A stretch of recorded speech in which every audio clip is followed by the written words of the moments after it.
ዛሬ 3 ልጆች ገለቴ ግን ሁሉ አመት ሮጣ አንድ ልጅ እንኳን የላት።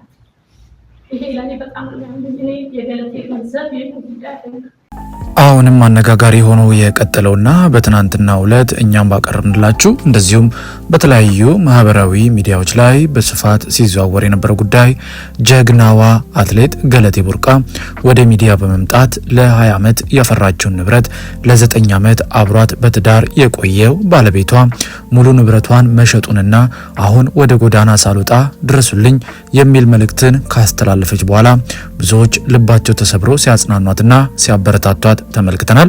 ባለቤቷ የነበረውም ሰው አቶ ታደለ ገብረመድህን የተባሉ ግለሰብ በቅርቡ ወደ ሚዲያ በመምጣት የተፈጠረውን ሁሉንም ነገር በዝርዝር ለኢትዮጵያ ሕዝብ እንደሚናገር ያሳወቀ ሲሆን ከጥቂት ደቂቃዎች በፊት ደግሞ ጓደኞቿ የሆኑት አትሌቶች የተፈጠረውን ነገር በግልጽ ተናግረዋል። በተለይ የቅርብ ጓደኛዋ የሆነችው አትሌት መሰረት ደፋር በጓደኛዬ ላይ የተፈጸመውን ነገር በቅርበት አውቃለሁ፣ በፍርድ ቤት የተያዘ ጉዳይ ስለሆነና እሷም ልትናገር ስላልፈለገች ደብቀን ቁጭ ብለን ነበረ። አሁን ግን በግልጽ ማሳወቅ ግድ ሆኗል። ከገለቴ የሚያሳዝነኝ ነገር በገዛ ባለቤቷ ንብረቷን መዘረፏ ብቻ ሳይሆን እሱ የራሱን ትዳር መስርቶ ልጆች ወልዶ ሲኖር እሷ ግን ፍርድ ቤት ለፍርድ ቤት ስትንከራተት ሌላ ህይወት እንኳን መመስረት ሳትችል አንድ ልጅ እንኳን መውለድም አልቻለችም ስትል በእንባ ጭምር ተናግራለች። እስቲ ቪዲዮን ተመልክተን እንመለስ። እንግዲህ ዛሬ የተገናኘንበት ጉዳይ ገለቴ ቡርቃ በደረሰባት ጉዳይ ላይ የተገናኘ ነው። እንግዲህ ገለቴ ቡርቃ እንደ አትሌት ከኔ ዘግይታ የምትመጣ አብረን በተለያዩ ባለም ሻምፒዮና በሞንቴ ካንትሪ ከኛ ባልተናነሰ አገሯን አህጉሯን ሁላ በትልቅ መድረክ የተወዳደረችና ከኛም ባልተናነሰ በሀገር ውስጥም በዓለም ላይም ሽልማቶችን አግኝታ ራሷንም ሀገሯንም መለወጥ የምትችል አትሌት እንደሆነች ማንም ሊደብቀውም አይደለም ሊባልም አይችልም። ዛሬ እንግዲህ ገለቴ ያለችበት ሁኔታ ሁላችንም በመጀመሪያ በኦሮሚያ ያባለ ሁኔታ ያደረገችውን ቃለ መጠይቅ አይተናል። ትላንትና በስልጣን ላይ ተናግራለች። እንግዲህ ገለቴ ግማሹን እንኳን ተናገረች ብዬ አላምንም። ለምን ከመጀመሪያው ጀምሮ የገለቴ ታሪክ እንደቀበትን አብሬን በመስራት ስለማለው ትናንትና መስማት ተናግራለች። አዲስ አበባ ስገባ አማርኛ ወጣናችሁ ለራሴ ፍሬ ነው አማርኛ መጽሐፍም መናገር የቻልኩት እውነቷን ነው። እኛን እንኳን ስትጠራ ሴቷን አንተ ወንዱን አንቺ እያለች ነበር የምትጠራው። በጣም በልፋት በጥራት እዚህ ደረሰቻት ነው እንደተናገረች። እንግዲህ እናቷ ለምነው እንዳሳደገቻት ተናገረች። እኔ ዛሬ የሚያመኝ ነገር የገለቴ ገንዘብ ንብረቷን ማጥፋታለች። እኔ ዛሬ 3 ልጆች ገለቴ ግን ሁሉ አመት ሮጣ አንድ ልጅ እንኳን የላት። ይሄ ለኔ በጣም እኔ የገለቴ ገንዘብ ጉዳይ ዛሬ ገለቴ ከኛ 3 ዓመት ወይ 2 ዓመት ባለች ብትሆን ነው። ሴት ልጅ ጊዜ አላት የመሮጫ የመውለጃ ጊዜዋን ታታለች። ገለቴ ከ2010 ጀምሮ በፍርድ ቤት ስትንከራተት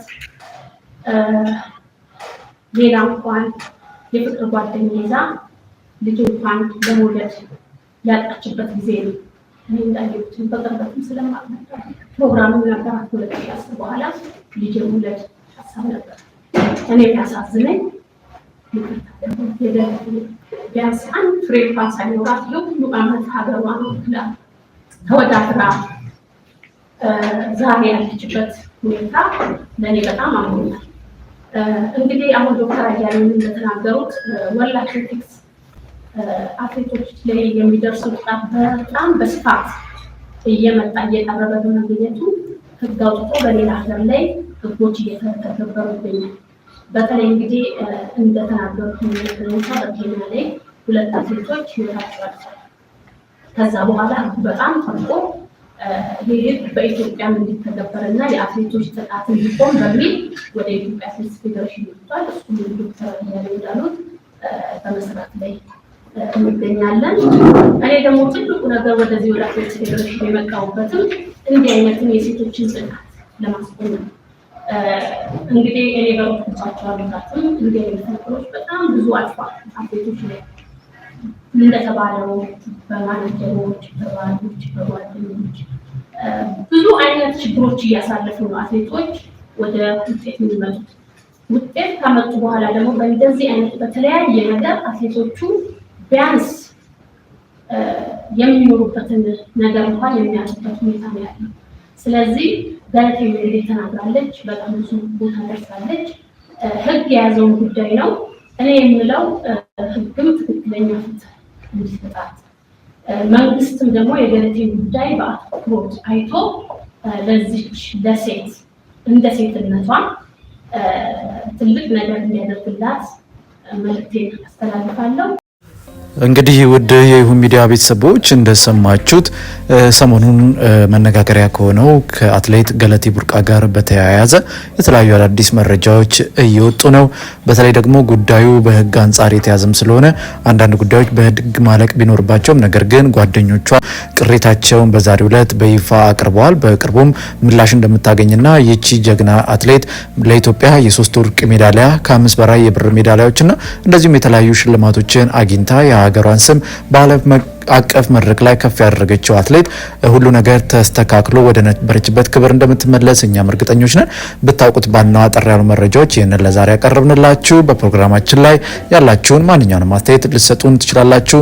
እኛም ደግሞ እናንተ ብትሰሟቸው ብታውቋቸው ያልናቸውን አዳዲስ መረጃዎች በተለየ አቀራረብና ይዘት ለእናንተ ማቅረባችንን እንቀጥላለን። እናንተም ማምናችሁና ፈቅዳችሁ ከ19000 በላይ ሰብስክራይበርስ እንድንደርስ ላገዛችሁን በዚህ አጋጣሚ ምስጋናችን ላቅ ያለ ነው። የምንለቃቸውን ቪዲዮ ላይክ እና ሼር በማድረግ እንደዚሁም ቻናሉን ሰብስክራይብ በማድረግ ደግሞ ቤተሰብ እንድትሆኑ እየጠየቅን በሚቀጥለው እናንተ ብትሰሟቸው ብታውቋቸው ባልናቸው አዳዲስ መረጃዎች እስከምንገናኝ በያላችሁበት የጌታ ሰላምና ፍቅር ከሁላችሁ ጋር ይሁን እያልን በዚሁ ተሰናበትን። መልካም ጊዜ ይሆንላችሁ።